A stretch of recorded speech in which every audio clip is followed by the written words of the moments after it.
ऊँट को ज़बह करने का तरीक़ेकार क्या फ़ुक़हा ने नक़ल किया है।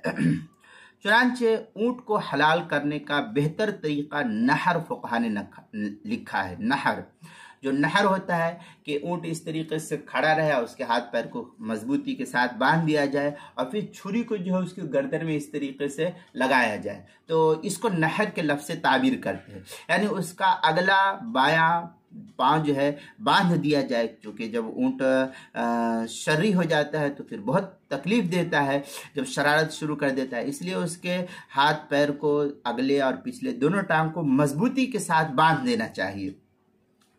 या ये कि सिर्फ अगला पाँव बांधना है तो अगर इस तरीके से, जिस तरीके से भी सहूलत हो, पाँव को बांध दिया जाए। बायां पाँव बांध करके खड़े खड़े उसकी गर्दन के निचले हिस्से में बिस्मिल्लाह पढ़ करके नेज़ा मारा जाए। बिस्मिल्लाह पढ़ जाए, उसके बाद बिस्मिल्लाह अल्लाहु अकबर कह करके इस तरीके से जो है छुरा उसकी गर्दन में लगाया जाए।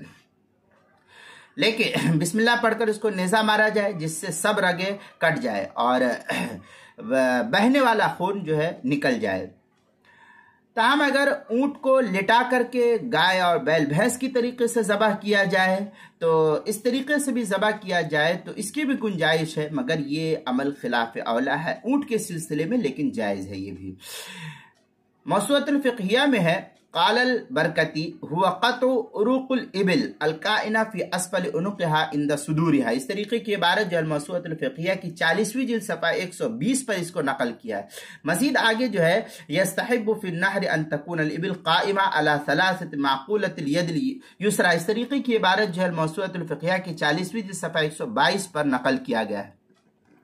अब इस सिलसिले में एक बात हज़रत मौलाना मुफ्ती मोहम्मद सलमान साहब मंसूर पूरी दामत बरकातुहुम लिखते हैं कि अरब वगैरह में तो ऊँटों के नहर का आम मामूल है और उनकी आदत बनी हुई कि किस तरीके से ऊँट को नहर करना है, तो उन्हें कोई परेशानी नहीं होती है। लेकिन आमतौर पर जब हिंदुस्तान या इसके अलावा अतराफ में जब ज़बह किया जाता है, तो चूँकि ऊँट की कुर्बानी शाज़ो नादिरी हिंदुस्तान वगैरह के अंदर होती है, इसलिए उसके नहर का तरीक़ा कम ही इख्तियार किया जाता है। और आम जो तरीक़ा और रिवाज है जानवर को, भैंस को, बकरे को, बकरी को और गाय बैल भैंस को लिटा करके ज़बह करने का, उसी तरीक़ों को इख्तियार किया जाता है।